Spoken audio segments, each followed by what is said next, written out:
It would certainly be remiss for us to not commence with an acknowledgement of country, to acknowledge that we are gathered here today on the land of the Dark and Young, and to pay our deep respects to elders past, present and emerging, and to extend that welcome and acknowledgement to Aboriginal people present today. Particularly obviously relevant for this conversation about the changing state of the climate and our planet, and to recognise the remarkable custodianship that the First Nations people had over this land that we all love so dearly.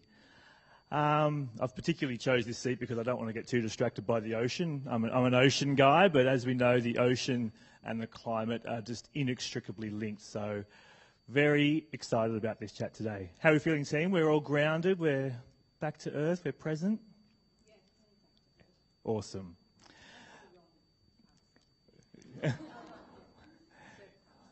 How was the Tea Cozy exhibition over there at Umina Surf Club? So I've sort of divided our conversation today into 4 beats, I suppose, and that'll take us through to 2:15, where we're going to have some time for some questions, and then there'll be some book signing opportunities at the end as well. So I think the thing when I was preparing for this conversation today was this remarkable generational spectrum. Natalie, you obviously declare quite openly that you found your voice and your kind of climate mission later in life at the age of 48, whereas Daisy, it's quite well understood that you found your voice and started your journey at the age of 7. I was somewhere in the middle. I was about 27 when I found my environmental voice. So let's maybe start there. Maybe we'll start with you, Daisy. So how does it feel to be a young person in 2021? I don't see that many people your age staring at us on the stage here, but they're out there and they're certainly listening to you. So just give us a little bit of context about how it feels to be a young person for you in 2021. I've just started uni this year, so it's a bit of an adjustment. Globally, it's not super stellar to be a young person, or really, especially when it comes to the climate crisis.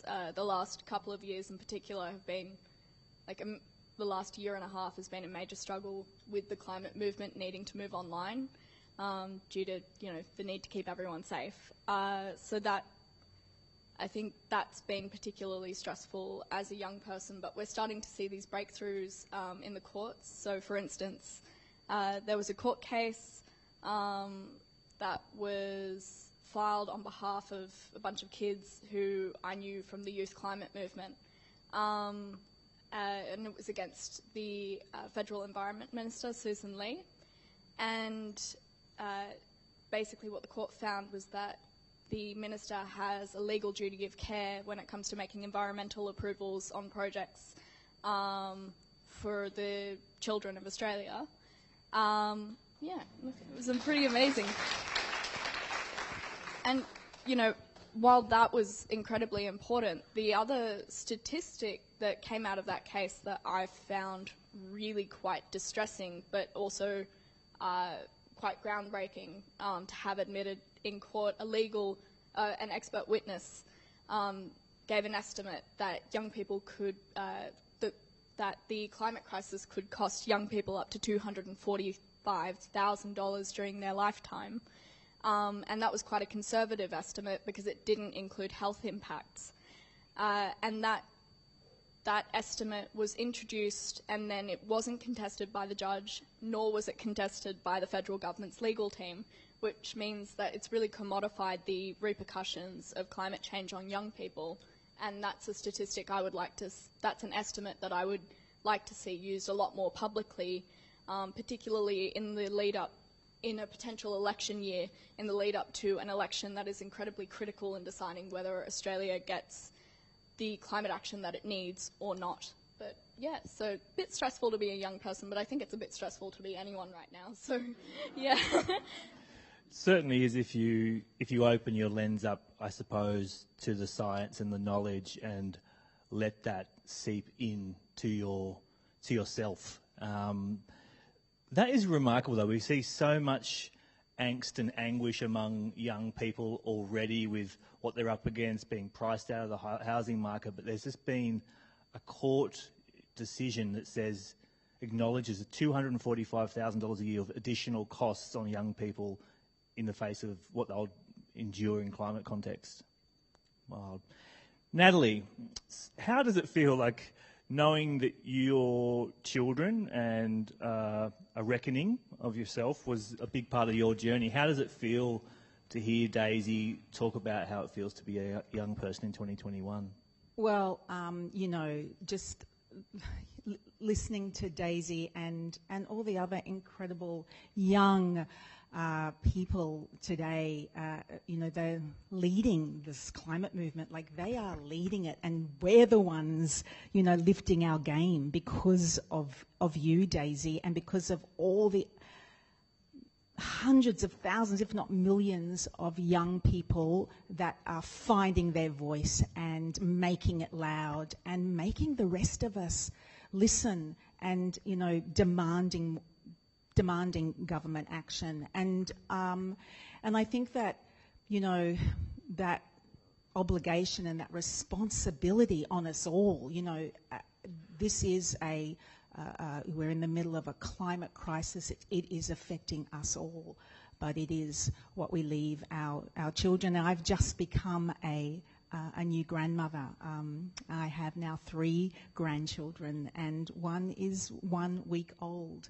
And I'm in this fight for us all, but I'm in this fight for Daisy and for all the young people and for my children and for my grandchildren. So, a lot of us, hopefully, in the room, putting on you now, we do feel it, and hopefully we have changed our own behaviour in some ways as a result of acting global, thinking local. Maybe some of us have even started little movements or organisations themselves, but it's a very different thing to build a movement, which is, you've both played a very serious hand in establishing phenomenal movements. So I wouldn't mind taking the conversation down this path a little bit. What has it been like to build a movement, and what are some of the highlights and what are some of the low points? And we'll start with you, Daisy. For sure.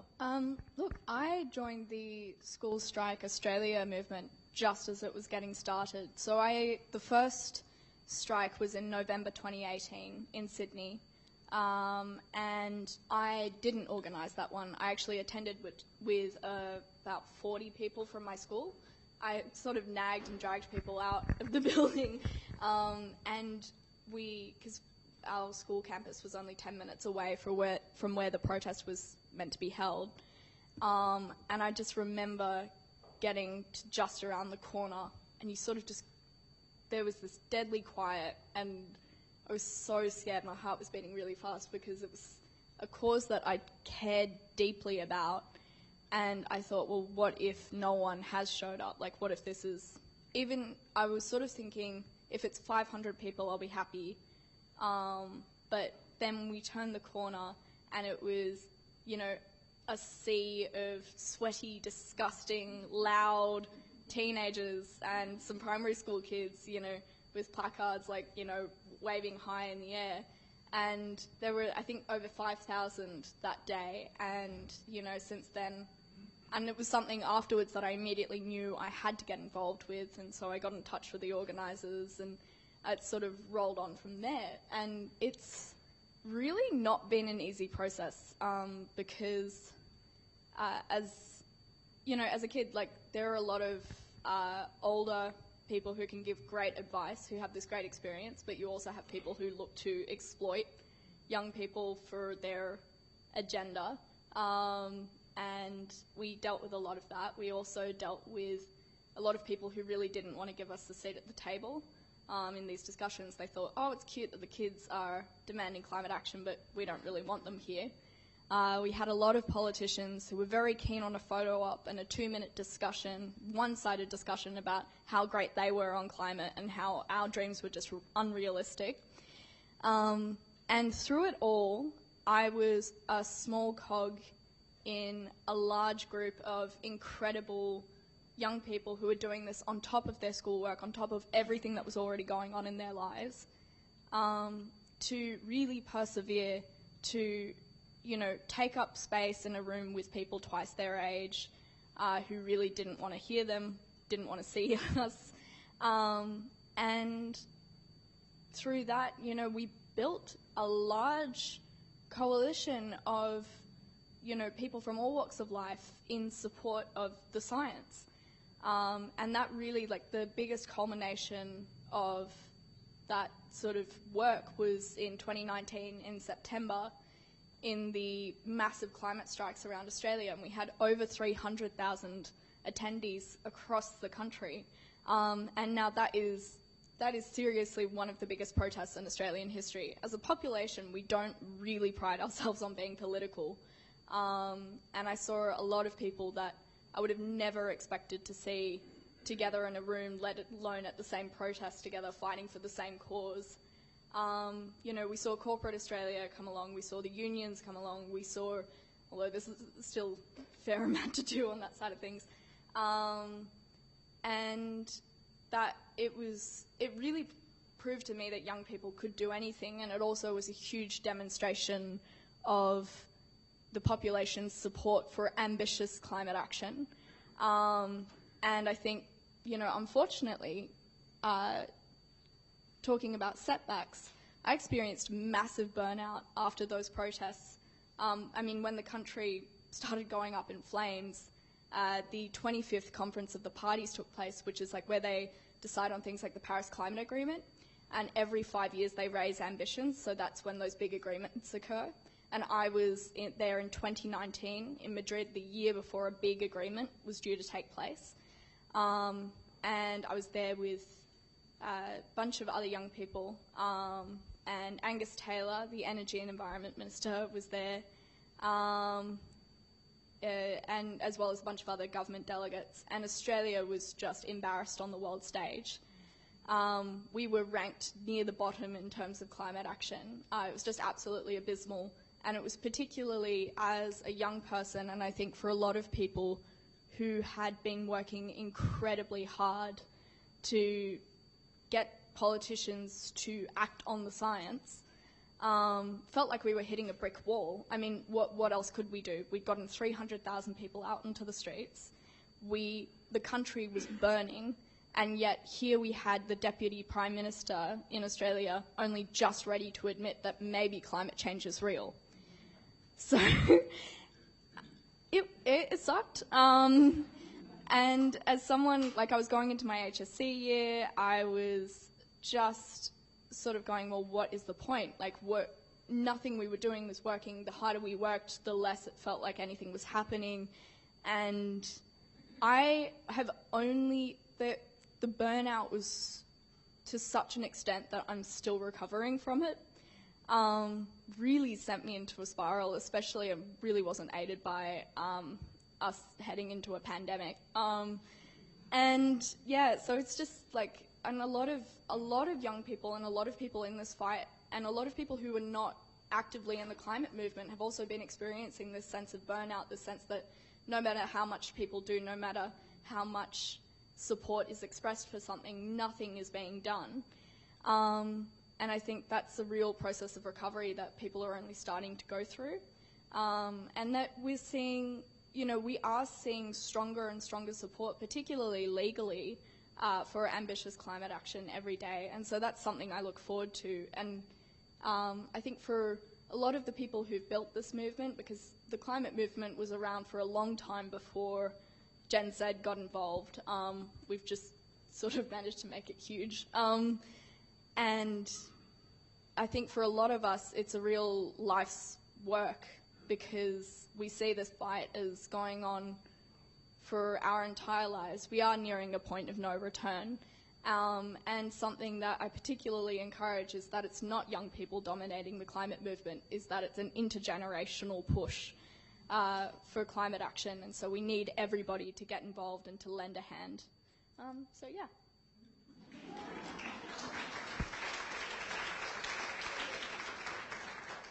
So yeah. So maybe a little bit of context from your side then, Natalie.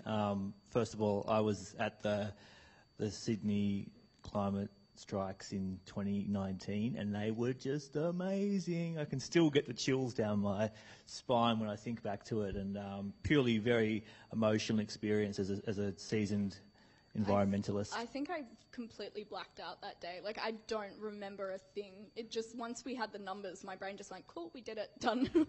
Until you had to get on stage with your phone and yell out those big slogans that just made the crowd go wild. But Natalie, so 1 million women goes all the way back to 2009. So whilst we're listening to Daisy and acknowledging, you know, there is no time to waste and we've wasted so much time, you've also seen how much has changed since 2009. So maybe take the stage for a little while, run us a bit through your journey establishing it, and then tell us, some of those big highlights that you've seen in your time building a movement. So just before I answer that, I just want to say maybe 2 or 3 things, Daisy. It doesn't matter what age you are. Politicians just want 2 minutes with you to get that photo op and then they're gone, so don't feel so bad about that one. And I also went to several COPs and the big conferences year by year, and I went to one in 2013 when there was absolutely no Australian minister there at all. It was just an empty table, and which was extraordinarily heartbreaking. And the other thing too is, for me, the last time I went overseas was September 2019, and I went to New York because there was a big climate change summit happening, and on the Friday before was the school strike. I was the climate march. And I marched in New York with 250,000 other people, and young people dominated this amazing scene, but there was people of all ages, and we ended up in Battery Park, and it was a blistering hot day, and Greta Thunberg was going to speak, and she was late, and we waited 4 hours. Nobody left, and in fact, when she came on stage, it was like the Beatles had just arrived. It was incredible. And people, because it was so hot and we'd been waiting so long, people at the front were fainting, just like in a Beatles concert. But the power of her on that day sending us all that message. But I think, to answer Tim's question, I just have to take you back a little way before 1 million women. So I am not a long-term climate activist. I am so far from it. In fact, I was part of the problem. I was a cosmetics manufacturer for 24 years, and I had, too much plastic packaging. Tim, I had microbeads in some of my products, which you know what happens to microbeads. I spent 24 years working out how to get somebody's product off the shelf so I could get mine on. And I did fast fashion brands. I had one brand that was really went to the heart and soul of what I believed in. It was called Natalie, and it was all about aromatherapy, and it was about true beauty comes from within, and it was this beautiful brand. But I got seduced by department stores, and I created 4 fast fashion brands, and they were cheap, they were covered in plastic, and they were Christmas lines. And I would go to the department store and to the buyers, and I would show my products. They'd have no packaging. They'd be $29.95. They'd be good quality, and the buyer would go, "I love it, Nat. Let's do it. But can you just make it $9.95? I'll make it $9.99. And if you can put that in plastic, put that in plastic too, and then put it in a plastic acetate box, and then can you shrink wrap 6 together, and then can you put them all on a plastic tray, and then can you shrink wrap that tray and then put it into a box?"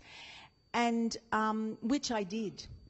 And I apologise to anybody that bought my products. It was for young girls. They were to empower young girls to love themselves, and it was all just crap in a box. And I would go to the department stores and I would stand at my brand, and I didn't care that it was crap. I didn't care that you were going to buy my product for your granddaughter or for your daughter or friend. I didn't care that it was rubbish. All I cared was that you got it off the shelf and into your trolley and to the checkout, because it was a sale for me. And I was a small cosmetics manufacturer, and I was on this treadmill that I needed the sale, and it had to be as cheap as possible. And yet when you got it home and ripped off all that packaging and chucked it in the bin a week later, so the product would have been in the bin too. And I didn't really get the point on all of this.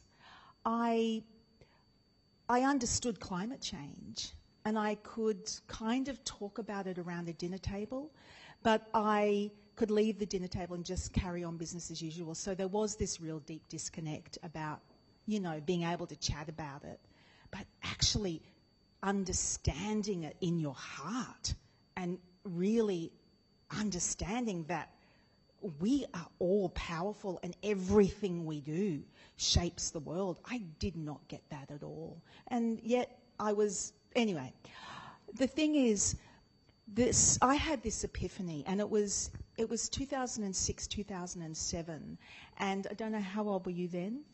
Four. Okay, 4. But I had this, but it was coming for a little while. Al Gore's Inconvenient Truth came out, and I took my 11-year-old to see it, and I was a bit worried about her going because I thought it would be too big. But it really set the scene, and as an 11-year-old, she went home and she wrote a letter to the then Prime Minister, John Howard, and she said, "Please, Prime Minister, what are you doing to save our planet?" And I was astonished at the letter that she got back. I'm sorry for anybody who loves John Howard, but the letter that came back was a disgrace. It said to my 11-year-old that it's not our problem. It's the big bad polluters over the other side of the world. And when they clean up what they're doing, then we're going to have a better world. So Shay, my daughter, Shay, do not worry. We've got this in hand. And it was... So that kind of started me on my journey. How dare someone tell that to my daughter, who was begging for some kind of direction at 11. But look, honestly, even though my epiphany was coming for a while, ferocious bushfires, out of season, the media getting the point on climate change so you could actually understand what it all meant. The thing that really changed me, and it is really something simple, I got our household electricity bill down. I decided that, okay, I don't know much about anything when it comes to climate, but I'm going to do this because surely that's going to do something. And I got our bill down, and I saw the result, and I'd saved a heap of money and a heap of pollution. And that was the moment that I said, oh my God, I'm powerful. What if millions of us did that? That would shift systems. And I went on and got our household food waste down. I stopped over-consuming. I really thought about the way that I lived and the planet that I lived on. And, as you do, you then go off and start a women's movement. But I felt that that was the journey for me. I had to give away my cosmetics company, and I wanted to tell women, no disrespect to all the blokes in the room because we love you too, but I wanted to tell women from the city to the bush, I had just done this and I've changed my life and I know nothing about climate, but I know that I'm powerful. Come along with me on this journey. And that was kind of like the starting point of 1 million women. And I'm probably just talking way too long, sorry, Daisy. But I wanted to say one thing, Daisy, because as a 7-year-old, you honestly influenced me, and I didn't realise that until this morning when I was, frantically getting here, because when I started 1 Million Women, I had no confidence. I thought, who am I really? I'm going to get into this space. And I decided, and it took a couple of years to create, but before I created 1 Million Women, I did this program called the Climate Cooler Kids program, and it was this little book that I read about being a climate cooler kid and saving the planet and not wasting water and loving the ocean and loving being under a tree and turning the tap off when you clean your teeth and thinking about the food that you eat. And to build my confidence, I would go and read my book and this little program I did to 7-year-olds and to 5-year-olds to 8-year-olds, thinking that they wouldn't ask me too many tough questions. And it really started to empower me to take me out of the camp of inaction to action. So thank you to your 7-year-old self, because you really helped me. And yes, so that is really how I started 1 Million Women. Do you want me to take a breath? Do you need to take a breath? No, but I'll just, thank you.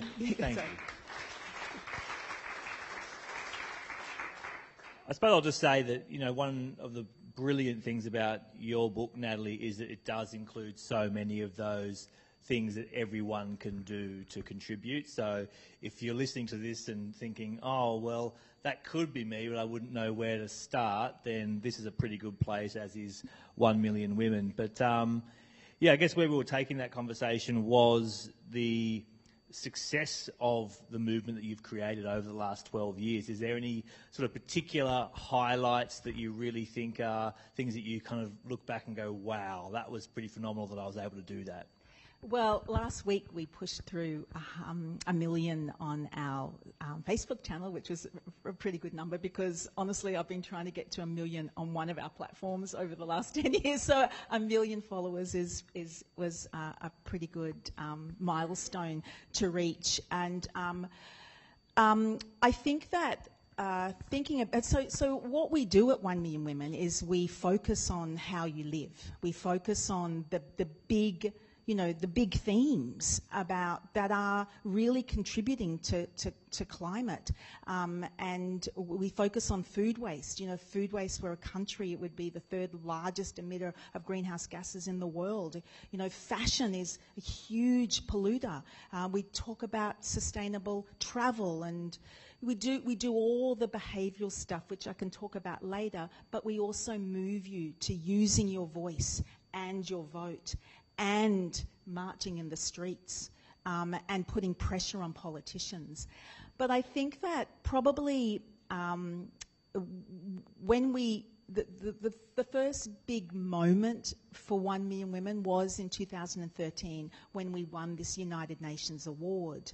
And it was this award for the work that we did, and for me it was this recognition that this is a big piece to the solution to the climate crisis.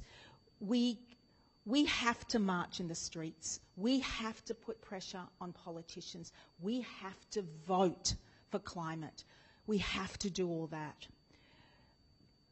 But we can't just do that. We have to do it all.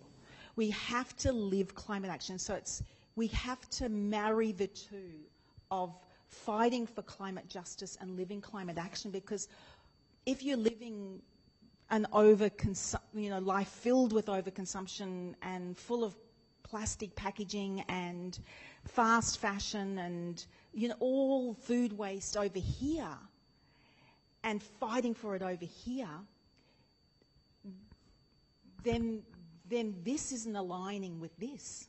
So you have to find a way to do it all. And so I think that United Nations award, and we went to Warsaw, it was myself, my two of my two daughters, my co-CEO at the time, and one of her daughters, and we went to the climate conference and received this award for our work, and that gave us enormous confidence.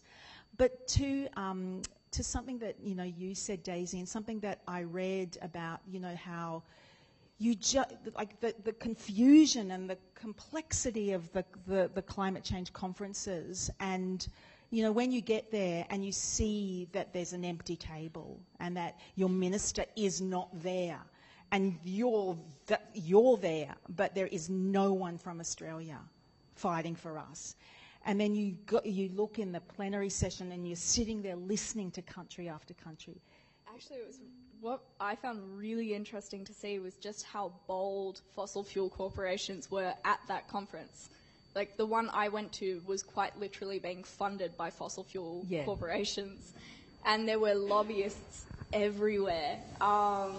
And, you know, eventually you got to know, like, the names and the faces, and you would see them walking in and out of government, like, delegate cubicles.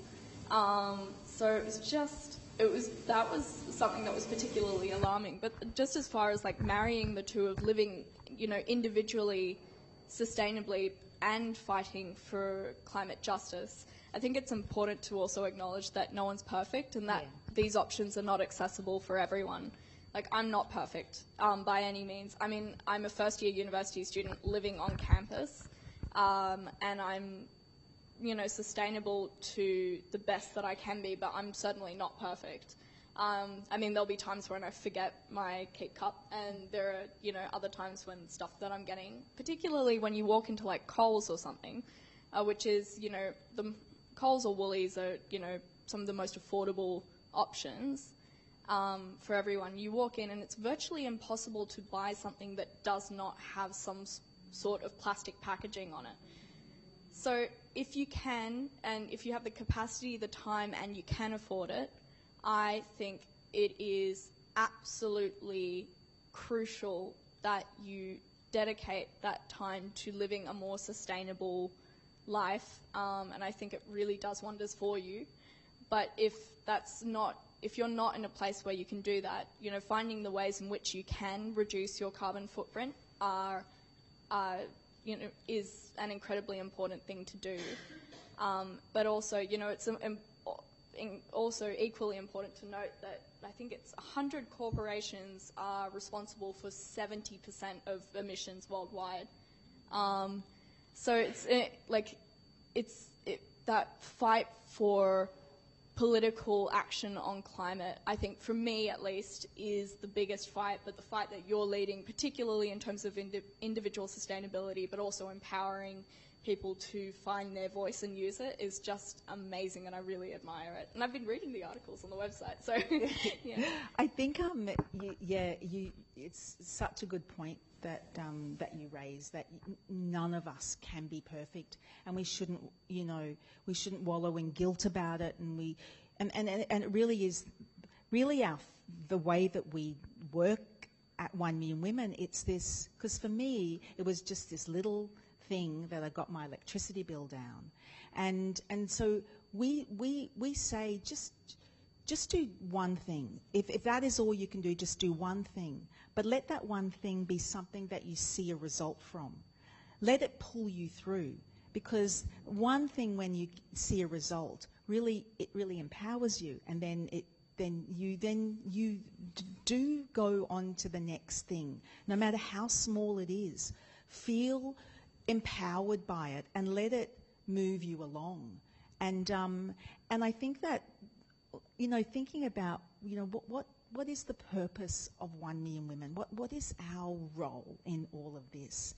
And we do, I think a big thing is trying to reach people, women and girls, that actually live outside of the green belt. How do we bring them in? How do we take them out of the camp of inaction so that they are moving along their journey and they're finally finding their voice, or influencing one other person, or using their vote properly? And how you live is all wrapped up in that, but absolutely never feel that you need to do it all. Just be on the journey.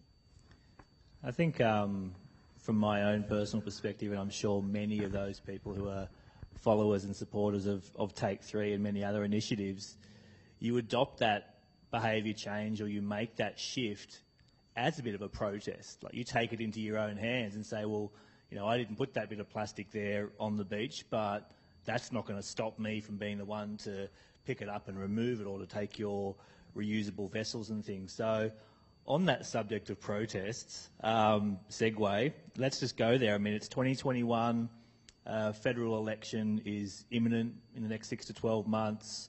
What is it going to take? What's that? I'd say it'll be this year.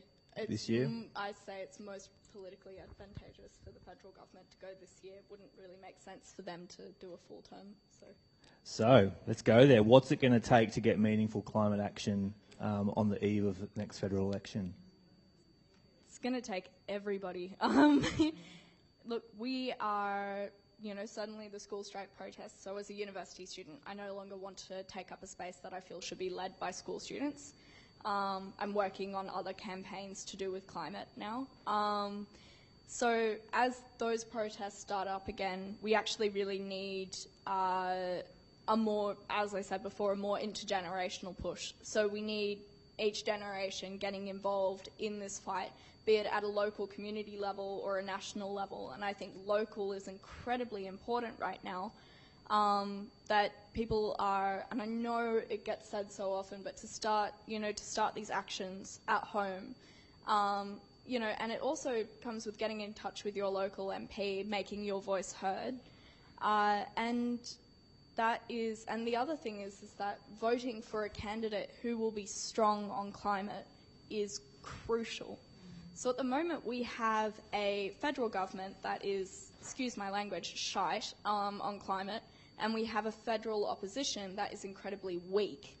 And unfortunately, when you're choosing between those two, as you know, in terms of who gets into government, the federal opposition is our only option in terms of, I think, you know, viability for getting drastic climate action.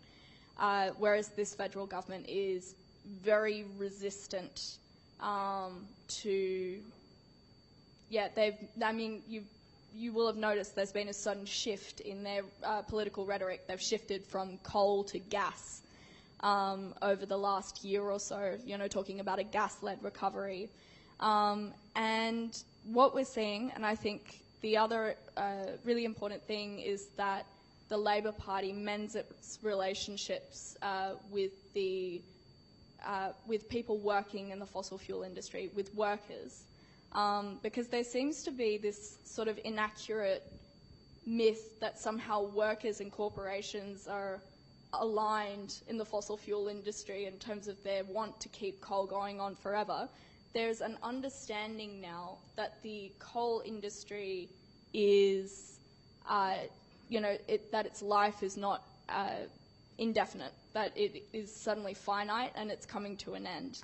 The problem is that neither major party has come out with a transitional path for workers out of that industry and into other fields of work. We've known about the science, or not me, but the leaders have known about the science for over 3 decades now. We have had more than enough time to build a transition for people who are working in vulnerable industries into others as those industries shut down due to the climate crisis, due to either no longer being able to function due to climate change, or the fact that we're moving to other industries to prevent further climate change. And that to me is really distressing, because over 30 years, that's more than enough time to create a comfortable transitional path. But now that we have less than 10 years to take drastic action as a planet, to not reverse but now mitigate the ongoing repercussions of the climate crisis, I'm really concerned about what is going to happen to people who are working in these vulnerable industries. I mean, for a government that goes on about jobs, jobs, jobs, jobs, jobs, they have no plan for these people who are going to be left out of work, you know, over the coming decade. Not only due to the climate crisis, but due to the increasing automation of the coal industry, of the coal and gas industry. Like the Adani Carmichael mine with the Stop Adani campaign, that mine is, you know, Adani went around saying it was going to create 10,000 jobs. Those jobs were very temporary, and that mine is, if eventually we're hoping it doesn't go ahead at all, and it's been reduced in scale to such an extent that it's now seems more of a political standing for them than anything else to keep it going. But that mine is, due to be almost completely automated anyway. These places, these corporations are not interested in people, not interested in jobs, they're interested in profit. And so we need political parties. The only party that came out with a transitional path for workers at the last election was the Greens Party, with the aim of getting it on the table for discussion. And so now we are waiting for both major parties to come out with a plan for, Aussies who are going to lose their jobs, lose their livelihoods, lose their identities, and their communities, which are almost entirely economically reliant on these industries, are going to be left to rot. So that is what I would like to see the community push for in the lead up to the next election, is drastic climate action alongside a transitional path for workers out of vulnerable industries. Anyway.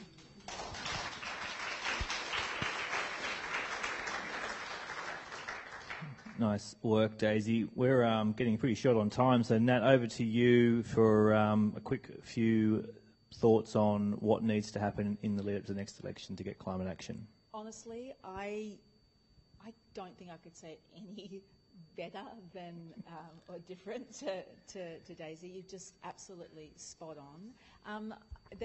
I think that it is really important that that what your local federal member stands for, and that you really understand where they sit when it comes to coal mines and renewable energy, and that you're having the conversation with friends and family, and an important conversation to have is with somebody that really gets climate change but really isn't politically is politically lazy and doesn't really gets climate change but won't vote for it. And those are the people that you can really have a conversation with, and really make sure that that your politician's values aligns with yours, and if not, find another member. Make sure you write letters or have those phone calls, or front up. Do it as a community, because that's so important. Same with Daisy. I don't think that I think the election will probably be this year. Is my microphone going weird? It's a sign. Sign to shut up. Okay. Not to shut up. I did want to say just one thing about the independents, though. Because, that I think this is exciting when you think about the rise of independence, or the possibility of the rise of independence. So you look at the story of Zali in Warringah. I mean, what a bloody brilliant story that is. And, climate change is at the top of her agenda. Tim and I live in Mackellar, which just over there.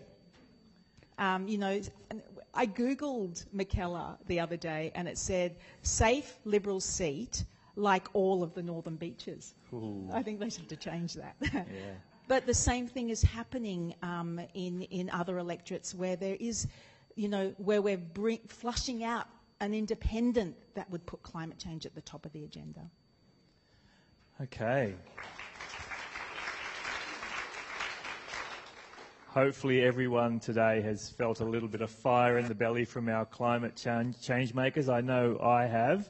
We are going to have some time for questions, but if you would like to join me, please, in thanking Daisy Jeffrey and Natalie Isaacs.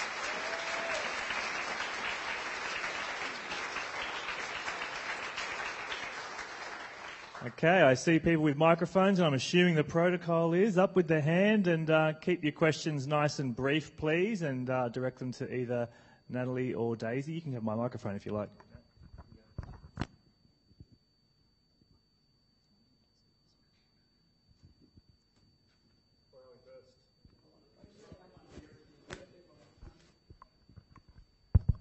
We'll start up here. Just a quick question.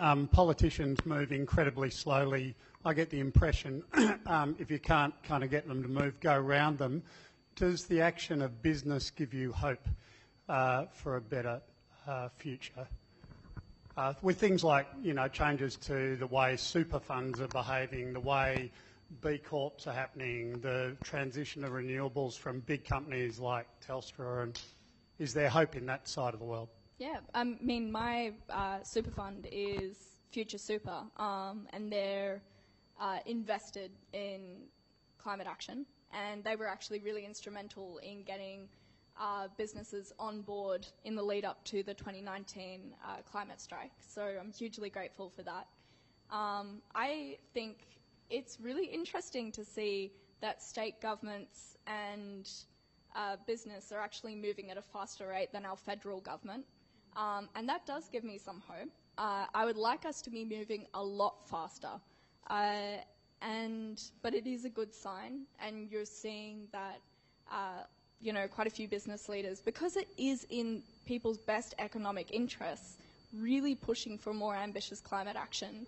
And I think that's an encouraging sign to see. And I think in the lead up to the federal election, hopefully climate will come back to the forefront of the discussion, as well as the pandemic, because they're both existential crises that people are dealing with right now that will drastically affect all generations. Certainly we saw the bushfire crisis last summer, or this 2019 to 2020, everything's blurring together, just really drastically affect everyone on such a personal level, and justifiably, as the pandemic came through, people's focus turned away and to their own personal safety due to the immediate threat of the pandemic.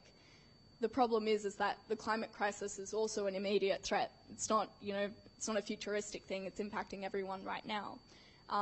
Just like a quick thing.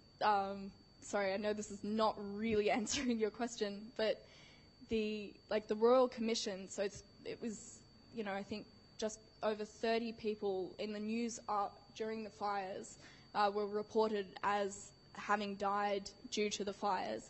The Bushfire Royal Commission that concluded last year, I think roughly midway through last year, found that nearly 500 people died due to the fires or due to bushfire smoke inhalation, as well as an estimate of well over a billion wildlife. So we are seeing business moving faster, gives me hope. State governments moving faster gives me hope. But just even that nearly 500 people, as well as over a billion wildlife, this crisis is killing people right now. And so we need to be moving a lot faster than we are, and that change comes from pushes from consumers, from us, from the community. Yeah. Can I just add one thing, which is, if there's one thing that you could do when you go home today is to look who you bank with and where your super is. And because when I started 1 Million Women, I honestly thought I was the climate warrior. I thought I was doing it all. I just had changed my entire life. I'd started this movement like I was it.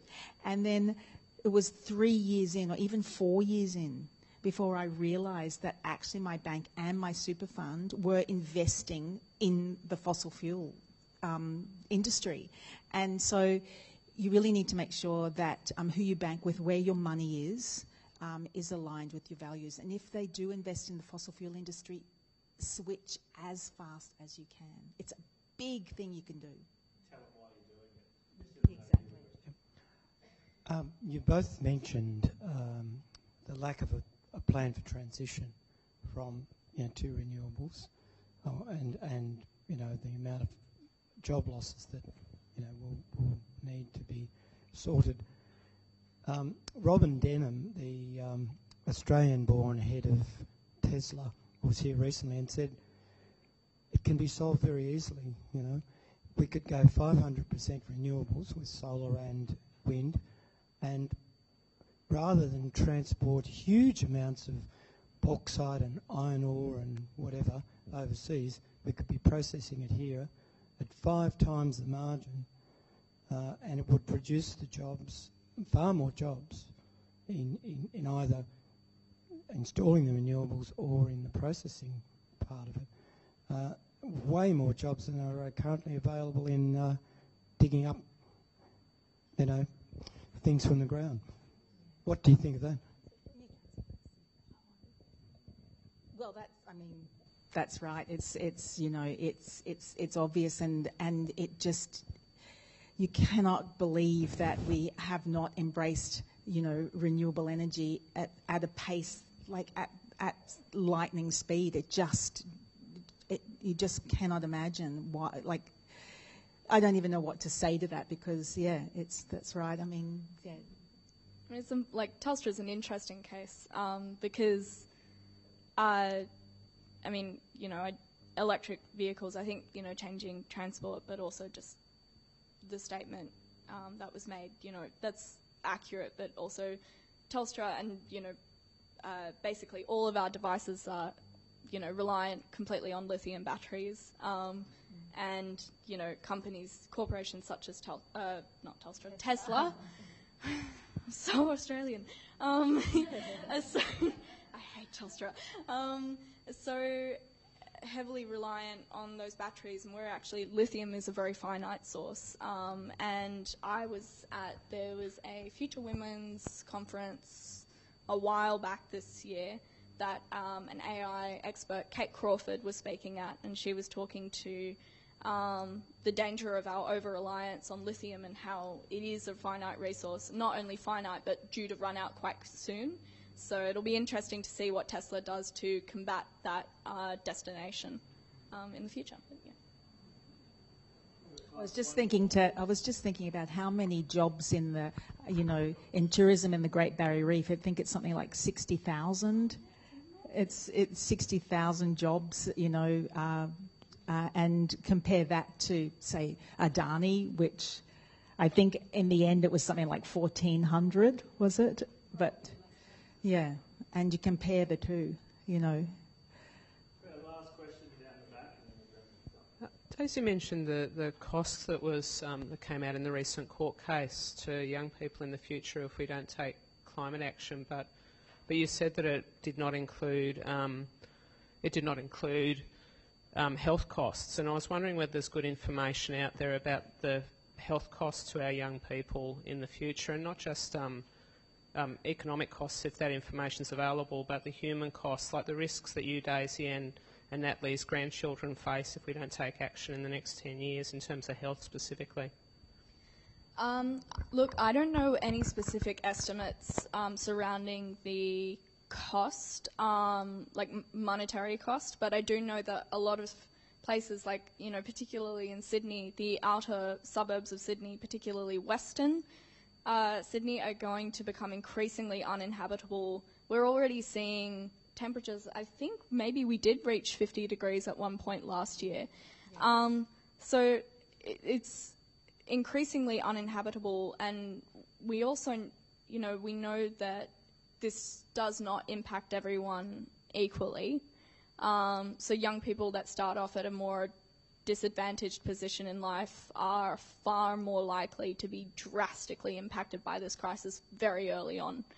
And we know that there are, I can't remember, I was reading this paper a couple of months ago, but just the health impacts that you wouldn't even think of, but what you would perceive to be like microscopic differences or changes in the climate as the global average temperature increases, just cause devastating things to happen to the human body and, I gather, to wildlife across the globe. So we really don't know.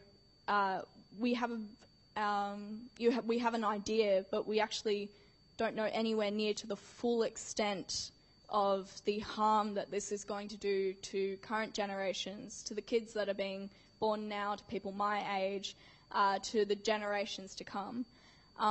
So it's, and as that expert witness said in the court case, it was a conservative estimate. $245,000 was a conservative estimate. I mean, I'm just like giving up on owning a house at this point. I think if I'm 150 and I get a house, I'll be very excited.